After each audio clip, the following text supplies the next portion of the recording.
Sir, autism అనేది కేవలం జన్యుపరమైందా? లేకపోతే పర్యావరణ ప్రభావం కూడా ఉంటుందా? చాలామంది అపోహ ఏంటంటే, ఆటిజం అనేది వంశపారంపర్యంగా వస్తుంది. మా తల్లిదండ్రులకు ఇటువంటి ప్రాబ్లమ్ ఉండేది. లేకపోతే చిన్నప్పుడు మా హస్బెండ్‌కి ప్రాబ్లమ్ ఉండేది. మా వైఫ్‌కి ప్రాబ్లమ్ ఉండేది. మా ఫ్యామిలీ ప్రాబ్లమ్ ఉండేది కానీ, ఆటిజం అనేది జన్యుపరంగా వచ్చేటువంటి ప్రాబ్లమ్ కానే కాదు.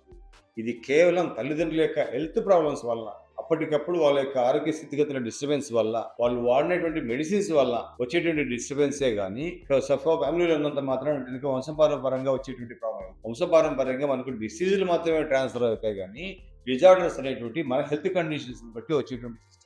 ఆటిజం అనేది వంశపారంగా సంబంధమే లేదు. ఓన్లీ వాళ్ళకు అప్పటి హెల్త్ కండిషన్స్‌ని బట్టి మాత్రమే వచ్చే అవకాశం ఉంటుంది ఖచ్చితంగా.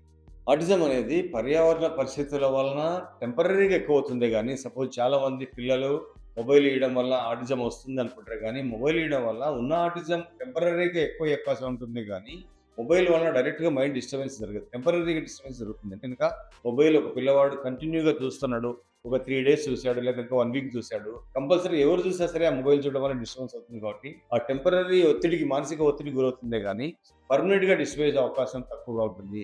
బట్ ఆల్రెడీ ఉన్న విషయాన్ని ట్రిగ్గర్ చేస్తుంది గానీ, ఈ ఎన్విరాన్మెంటల్ పరిస్థితులు ఏదైతే ఉంటాయో, ఈవెన్ ఫుడ్ గానివ్వండి, ఎన్విరాన్మెంట్ సిట్యుయేషన్స్ గానివ్వండి, టెంపరరీగా వాళ్ళని రెచ్చగొట్టే విషయంగా ఉంటుంది గానీ, దాని వలన ఆటిజం వచ్చేటువంటి అవకాశాలు లేవు. ఇది జన్యుపరంగా కానే కాదు, ఎన్విరాన్మెంటల్ పరంగా కేవలం ప్రభావం చూపిస్తుందే గానీ కారణం గాదు. కేవలం హెల్త్ కండిషన్స్ నుంచి మాత్రమే వస్తుంది పేరెంట్స్ యొక్క.